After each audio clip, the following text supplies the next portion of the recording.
قل إن كنتم تحبون الله فاتبعوني يحببكم الله ويغفر لكم ذنوبكم والله غفور رحيم قل أطيعوا الله والرسول فإن تولوا فإن الله لا يحب الكافرين. Selanjutnya ikhwatul iman azinallahu wa iyyakum, yaitu antuhsin fi ibadatillah wa ila khalqillah. Kita berbuat baik ya dalam beribadah kepada Allah dan dalam bermuamalah kepada makhluk Allah. Secara umum Allah Subhanahu wa taala berfirman, "Innallaha yuhibbul muhsinin." Ya. Innallaha yuhibbul muhsinin. Sungguhnya Allah Subhanahu wa taala mencintai orang-orang yang berbuat baik, berbuat ihsan. Ini umum sifatnya. Baik itu perbuatan baik kepada Allah dalam beribadah kepadanya, karena Allah Subhanahu wa taala ya, Rasulullah SAW mengajarkan kepada kita agar kita meminta pertolongan kepada Allah. Allahumma a'inni ala dzikrika wa syukrika wa husni ibadatik. Ya Allah, ya bantulah aku, tolonglah aku untuk bisa ya mengingatmu, bersyukur kepadamu dan beribadah dengan baik kepadamu. Berarti ibadah ini butuh apa? Diperbaiki agar kita betul-betul menjadi baik dalam ibadah kita, sesuai dengan apa yang diinginkan oleh Allah dan Rasulnya. Kemudian ya, kita berbuat baik kepada sesama makhluk Allah Subhanahu wa taala. Berbuat baik kepada makhluk Allah Subhanahu wa taala yang paling utama, hak-haknya yang harus ditunaikan paling dahulu siapa? Rasulullah sallallahu alaihi wasallam. Ini di antara makhluk Allah Subhanahu wa taala yang paling utama, yang pertama kita tunaikan hak-haknya. Kemudian setelah itu di bawahnya orang tua bagi suami ya. Kemudian bagi istri, suaminya didahulukan daripada kedua orang tuanya. Ya, karena taat kepada suami suami harus lebih didahulukan. Ini bagi istri. Adapun bagi suami, maka hak orang tua harus lebih didahulukan. Ya. Kemudian hak anak-anak, hak sesama kerabat, kemudian hak sesama tetangga, hak sesama kaum muslimin pada umumnya, kemudian hak sesama manusia ya, baik itu yang muslim atau non muslim. Kemudian hak kepada siapa? Ya, kepada berbuat baik kepada makhluk Allah Subhanahu wa taala, alam semesta ini, hewan, tumbuhan dan seterusnya.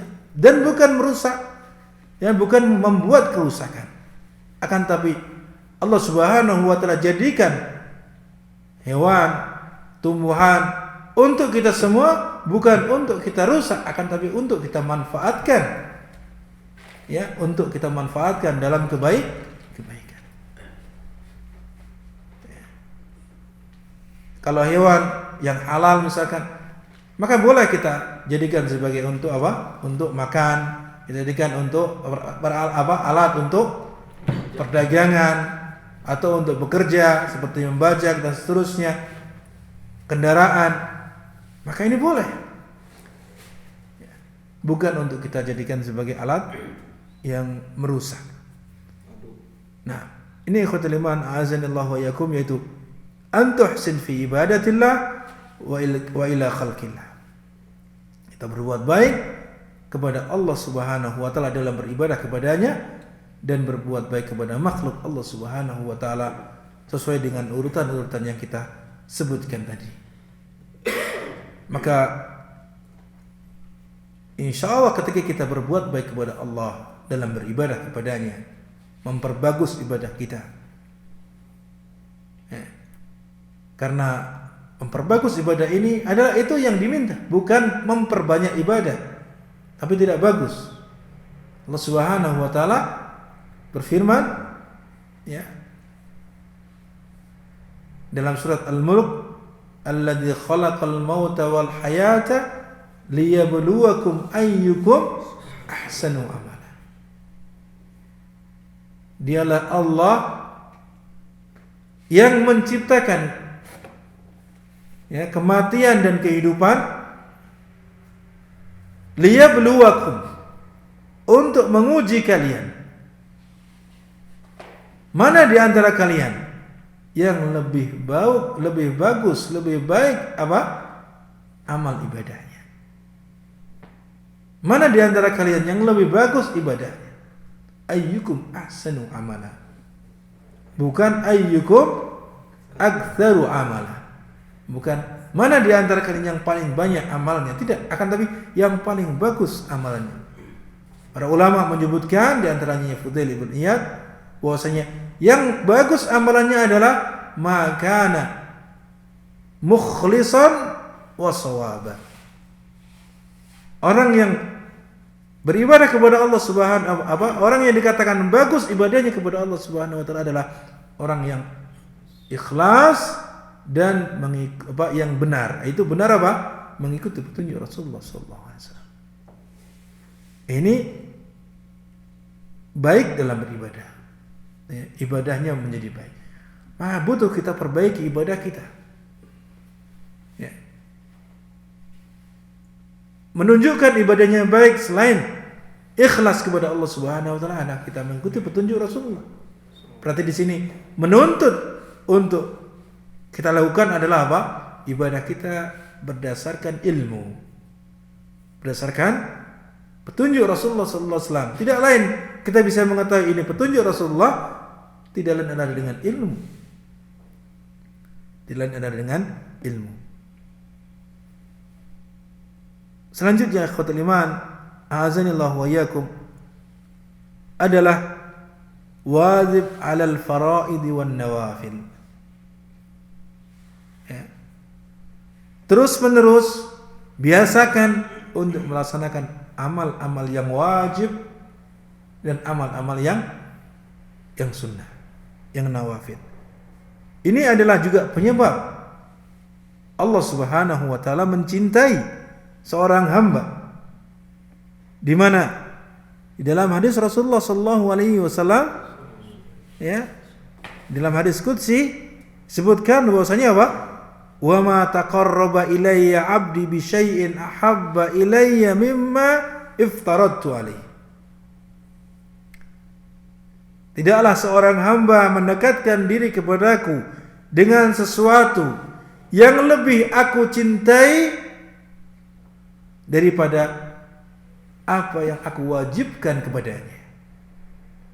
Berarti menunjukkan Allah Subhanahu wa taala sangat-sangat mencintai jika hambanya melakukan kewajiban-kewajiban yang Allah perintahkan kepadanya. Karena ini adalah termasuk apa? Apa yang disebutkan dalam hadis tadi? Wa ma taqarraba ilayya 'abdi. Tidaklah seorang hamba itu mendekatkan diri kepadaku. Maksudnya mendekatkan diri dengan apa? Dengan ibadah tentunya. Ya. Ibadah itu bermacam-macam. Ada yang sifatnya wajib, ada yang juga merupakan mustahab atau sunnah, tambahan. Maka Allah Subhanahu wa taala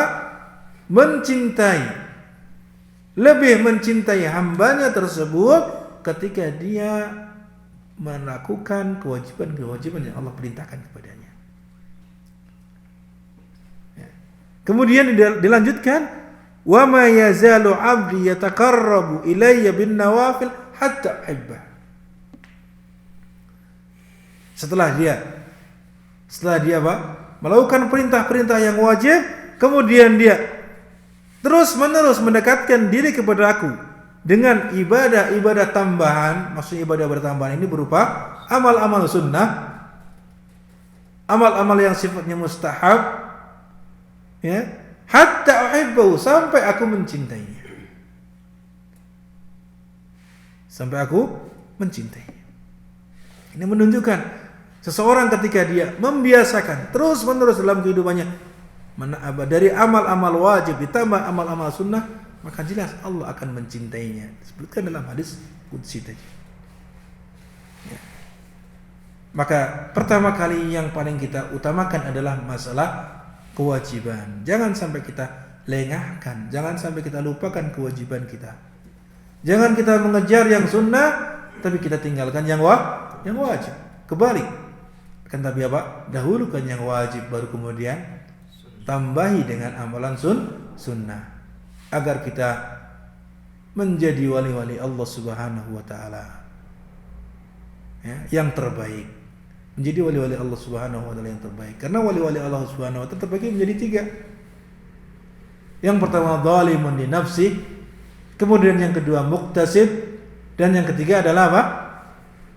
Sabiqun bil khairat. Semuanya adalah termasuk di antara wali-wali Allah Subhanahu wa taala. Ya. Pertama adalah apa? Zalimun li nafsi.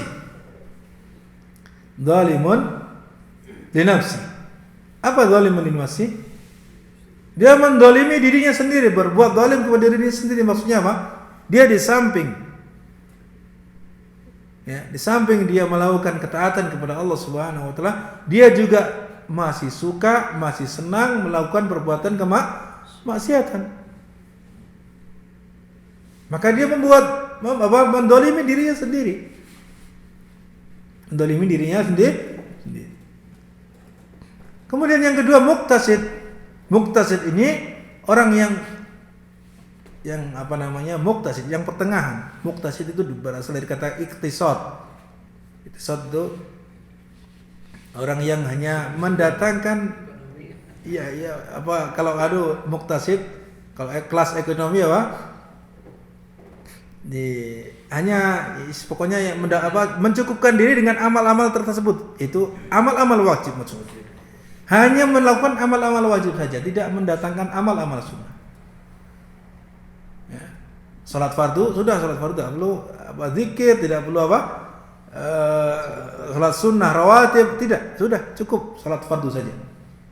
Puasa juga demikian, cukup Ramadan saja, tidak pernah dia Senin Kamis, tidak pula puasa 3 hari dalam 1 bulan dan seterusnya. Zakat yang wajib saja, dia tidak pernah sedekah sama sekali. Ya, tidak pernah sedekah sama sekali. Kecuali hanya membayar zakat kalau dia ada sampai nisab hartanya. Demikian juga haji dan umrah hanya sekali, umrah sekali seumur hidup. Demikian pula haji, itu kalau mampu. Ini mendatangkan yang wajib-wajib saja, tidak pernah dia mendatangkan. Ini muqtasid. Adapun yang ketiga, tingkatan yang terbaik adalah sabiqun bil khairat. Di samping dia mendatangkan kewajiban-kewajiban, dia menambah dengan amalan-amalan sunnah. Amalan-amalan yang merupakan amalan sunnah. Dan itu adalah termasuk termasuk apa yang dicintai oleh Allah Subhanahu wa taala, sebagaimana yang disebutkan di dalam hadis tadi. Ya, sebagaimana yang disebutkan di dalam hadis tadi. Di mana ketiganya dijanjikan oleh Allah Subhanahu wa taala dimasukkan ke dalam surga. Tentunya sesuai dengan kadar amal ibadah mereka. Ya, sesuai dengan kadar amal ibadah mereka. Kalau yang banyak maksiatnya masih ada iman, ya diampuni oleh Allah Subhanahu wa taala atau direbus dulu, kata Abu Muhammad. Ya, direbus dulu, dibersihkan dulu di dalam neraka. Ya. Kemudian kalau orang yang tidak pernah melakukan perbuatan dosa, maka sesuai dengan kadar amalnya. Ya, sesuai dengan kadar amalnya. Disebutkan di dalam firman Allah Subhanahu wa taala tentang hal tersebut, ya.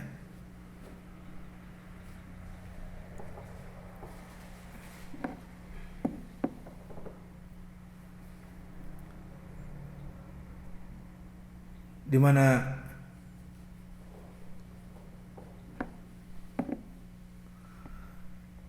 Allah Subhanahu wa taala berfirman,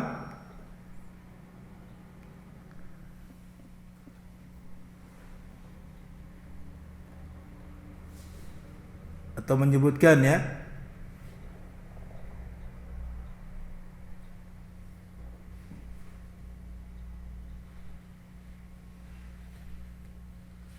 jannatu adnin yadkhulunaha, disebutkan dalam ayat-ayat Allah Subhanahu wa taala. Kita cari ya,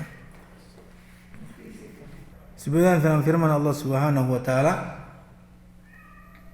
tsumma awrasna, dalam surat Fatir ya, dalam surat Fatir ayat 32, tsumma awrasna al-kitaba alladziina istafaina min ibadina faminhum zalimun li nafsihi wa minhum muqtasid wa minhum sabiqun bil khairati bi idznillah dzalika huwal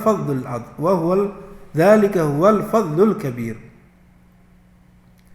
Kemudian kami wariskan kepada ya, orang-orang yang kami pilih Alkitab di antara hamba-hamba kami. Ya, kami wariskan di antara hamba-hamba kami ya, orang-orang yang kami pilih. Berarti hidayah Allah Subhanahu wa taala itu diberikan kepada orang-orang yang dipilih oleh Allah Subhanahu wa taala. Sebutkan faminhum zalimun li nafsi, di antara mereka ada yang apa? Yang mendolimi dirinya sendiri. Akan tapi ini dipilih oleh Allah. Maksudnya apa? Termasuk orang-orang yang merupakan hamba Allah. Kemudian wa minhum muqtasid, dan di antara mereka adalah orang-orang yang tengah-tengah tadi. Maksudnya para ulama menjelaskan dia hanya mendatangkan yang wajib saja. Wa minhum sabiqum bil khairat bi idznillah. Dan di antara mereka ada orang yang ya, berlomba-lomba dalam kebaikan dengan izin Allah. Maksudnya mereka mendatangkan yang wajib dan juga mendatangkan yang sunnah dan menjauhi perbuatan maksiat. Dzalika huwal fadlul kabir, dan itu adalah merupakan karunia Allah yang sangat besar. Kemudian jannatu adnin yadkhulunaha. Kemudian apa? Surga Aden yang mereka akan memasukinya.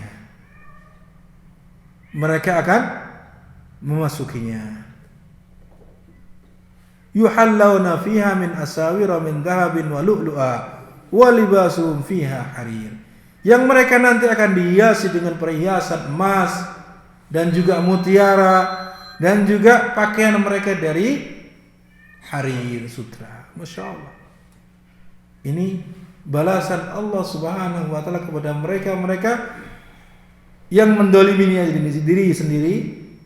Yang kedua, orang-orang yang mencukup diri dengan kewajiban. Kemudian yang ketiga adalah apa? Orang-orang yang mendatangkan kewajiban dan amalan sunnah. Kemudian Allah Subhanahu wa taala menyebutkan tadi jannatu adnin yadkhulunaha. Surga Aden mereka akan memasukinya. Yadkhulunaha. Kata-kata yadkhuluna di situ ada wawu. Dalam bahasa Arab disebut wawul jamaah. Yadkhuluna. Syekh Singkiti rahimahullah menyebutkan wawu jamaah di sini ya berhak untuk ditulis dengan air mata. Berhak ditulis dengan air mata. Kenapa? Mengumpulkan orang-orang yang mendolimi di sini juga termasuk orang yang dikategorikan masuk ke dalam surga. Demikian pula orang yang mencukupkan diri dengan perbuatan wajib itu juga demikian. Demikian pula orang-orang yang tadi melakukan apa? Ya, wajib dan juga menambah dengan amalan sunnah. Ini sebutkan bahwasanya siapa tadi? Syekh Singkiti rahimahullah mengatakan bahwasanya ini adalah atau sebagian ahli ilmu mengatakan bahwasanya ya ini berhak untuk mendapat ditulis dengan apa? Dengan tinta atau dengan air mata. Karena tidaklah tersisa di kalangan orang-orang yang muslim kecuali termasuk di antara salah satu golongan tadi. Ya, termasuk salah satu golongan tadi.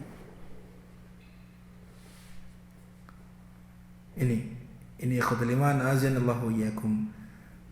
Jadi sekali lagi ikhwatul iman akromani wa akramakumullah, termasuk apa? Ya.